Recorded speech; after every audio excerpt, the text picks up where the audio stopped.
আসসালামু আলাইকুম everyone, welcome back to my channel. আমি আবারও হাজির হয়েছি নতুন আরেকটি রেসিপি নিয়ে। আর আমার আজকের রেসিপি মটর চিকেন। আশা করছি রেসিপিটি আপনাদের ভালো লাগবে। তাহলে চলুন রেসিপিটি দেখে নিই। এজন্য আমি একটা প্যান চুলায় বসিয়ে দিয়েছি। প্যানটা হালকা গরম হলে দিয়ে দিচ্ছি 1/3 কাপ পরিমাণ সরিষার তেল। সরিষার তেল দিয়ে চিকেনটা রান্না করলে এর স্বাদটা বেড়ে যায়, তবে আপনারা এখানে সয়াবিন তেলও ব্যবহার করতে পারেন। এবার এর মধ্যে দিয়ে দিচ্ছি এলাচ এবং দারুচিনি, দিয়ে দিচ্ছি 3টা পেঁয়াজ কুচি।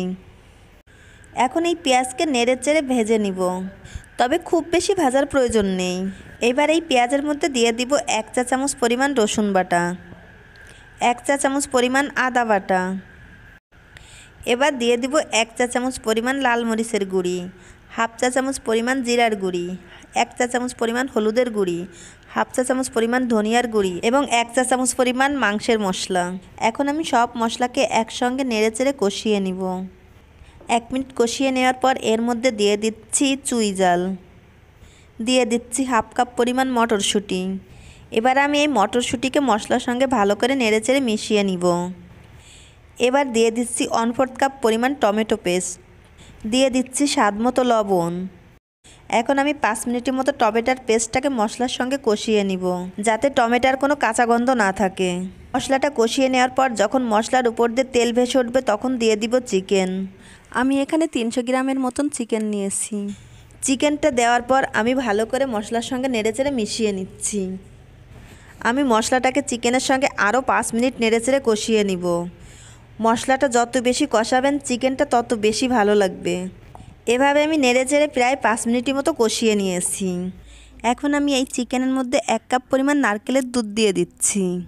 আপনারা এখানে নারকেলের দুধের পরিবর্তে পানিও ব্যবহার করতে পারবেন, তবে নারকেলের দুধ দিলে চিকেনের স্বাদ বেড়ে যাবে, তাই নারকেলের দুধ দেওয়ার চেষ্টা করবেন।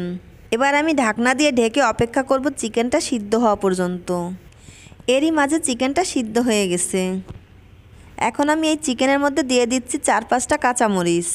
এবার দিয়ে দিচ্ছি 1/2 চা চামচ পরিমাণ গরম মশলার গুঁড়ি, 1/2 চা চামচ পরিমাণ ভাজা জিরার গুঁড়ি এবং 1/2 চা চামচ পরিমাণ টেস্টিং সল্ট, আর দিয়ে দিচ্ছি 3 টেবিল চামচ পরিমাণ পেঁয়াজ বেরেস্তা। এবার আমি সব মশলা দিয়ে আরেকটু নেড়েচেড়ে মিশিয়ে নিব। এই পর্যায়ে আমি চুলাটা অফ করে দিয়ে ঢাকনা দিয়ে ঢেকে অপেক্ষা করব 1 মিনিট। 1 মিনিট পর ফিরে এলাম। তৈরি হয়ে গেল আমার দারুণ মজার মটর চিকেন। এখন আমি এটা গরম গরম পরিবেশন করব। আশা করি আমার মটর চিকেনটা আপনাদের খুব ভালো লেগেছে, আর ভালো লাগলে অবশ্যই বাড়িতে একবার ট্রাই করবেন। আজ বিদায় নিচ্ছি, সবাই খুব ভালো থাকবেন, আমার জন্য দোয়া করবেন। আল্লাহ হাফেজ।